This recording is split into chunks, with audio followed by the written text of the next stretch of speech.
Hello everyone, this is Shannon from That's So Po, and today I'm doing week 17 of my 2022 reads. This week I read 4 books and I DNF'd 3, so not the greatest odds in terms of finishing books, but some weeks are like that. Also, at the end of the video today, I wanted to give you just a little bit of a mini update on my channel schedule for the next month or so.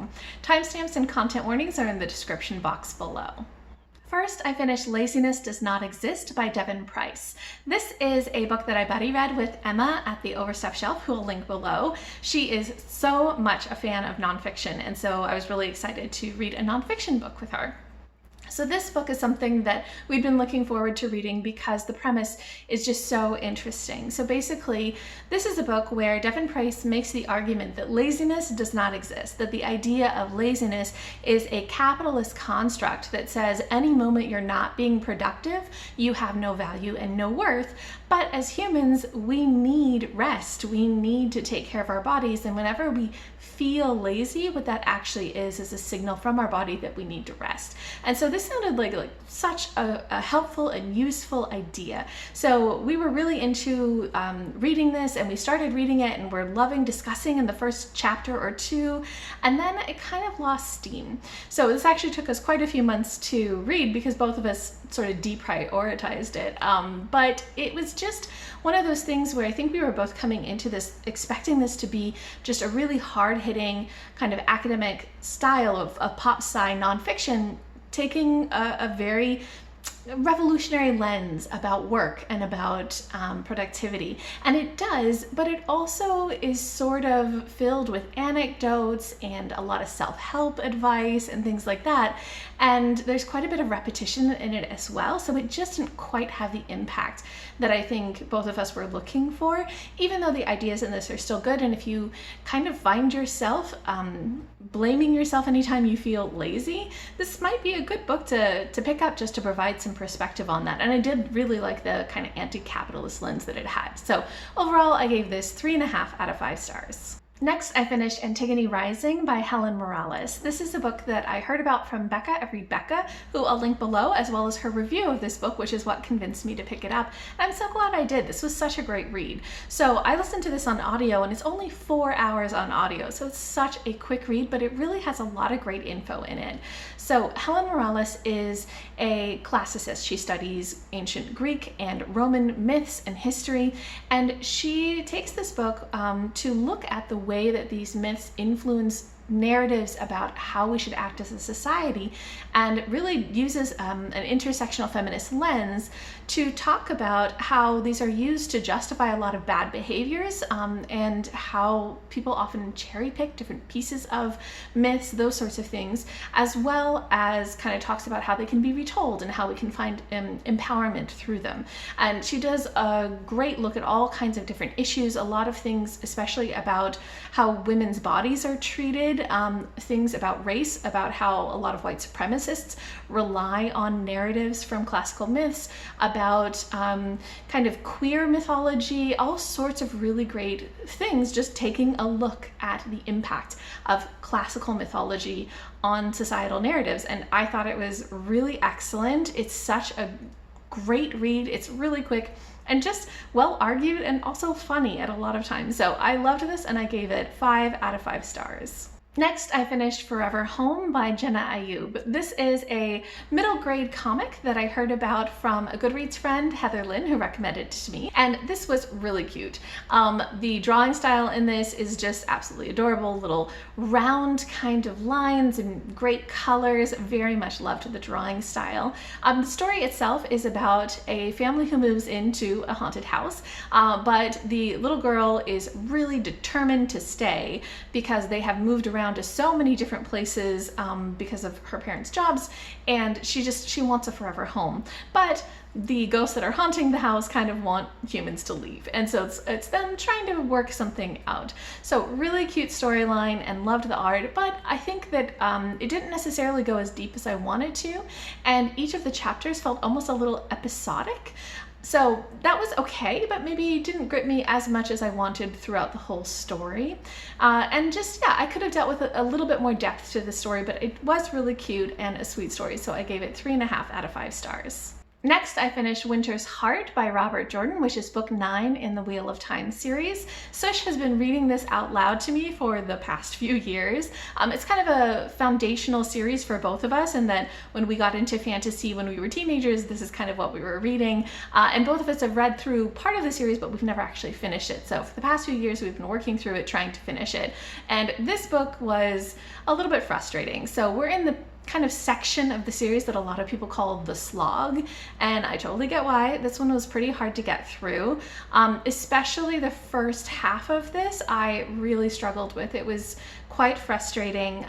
There's just a lot of scenes where the characters are just bickering or being very difficult, or just kind of very two-dimensional in the way that they're acting, and that sometimes it feels like Robert Jordan just has a kind of character sheet where he has written down the primary kind of motivations and characteristics of the characters, and then that's what they do. And there's no nuance and no development of that. And it was just super frustrating for the first, 40% or so. However, then we got into quite a lot of really cool content.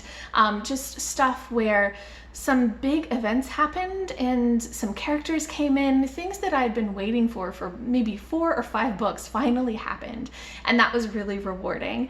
And just, I liked a lot of the kind of things that developed in this book, and some big world-changing events happened. So that was really cool. But that first section of the book was so frustrating.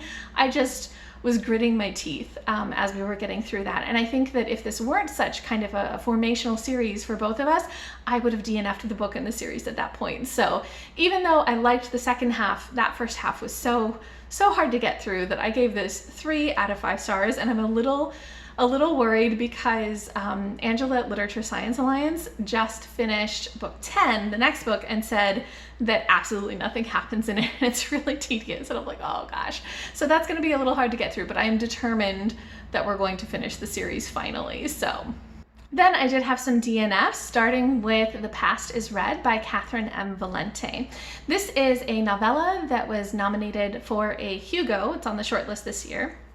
So I thought I would give it a try, even though I've not had very much luck with Catherynne M. Valente before, and I didn't have luck with this one either. So I got through 30% before I just couldn't keep going.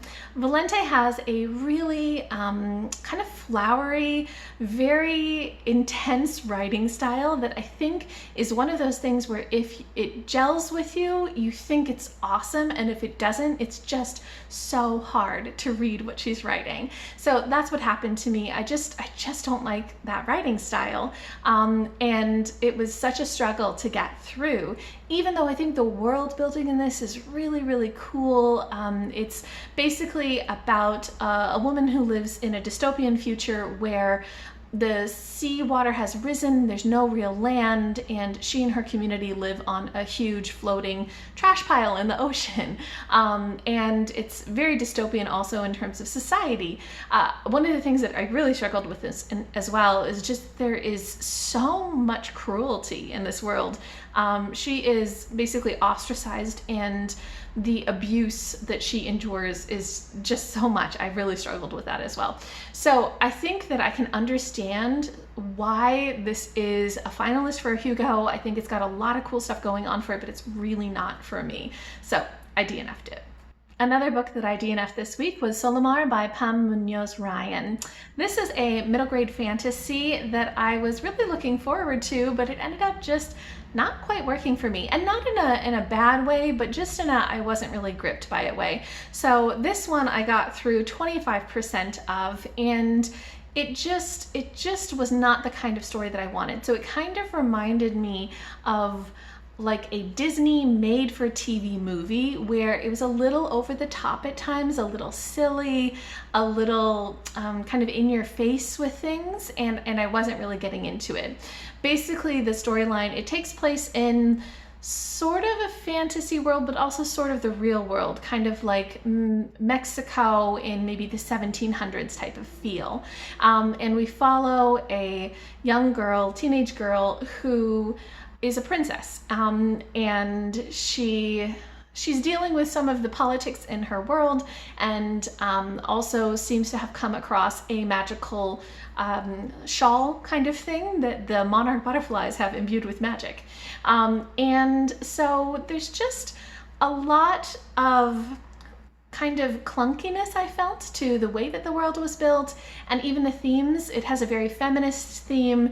You know, she wants to be in charge and she doesn't want to be super retiring and feminine and these sorts of things. And her brother, who's going to be the next king, doesn't really want to be king. He wants to go out and do adventuring and things. And I feel like this is the sort of story that maybe in the 90s would have been kind of revolutionary, but I feel like in the 2020s it's a little bit old in terms of the tropes. So nothing really bad about the book, but nothing was really gripping me either, so it ended up being a DNF. And then the last book that I DNF'd was Far from the Light of Heaven by Tade Thompson.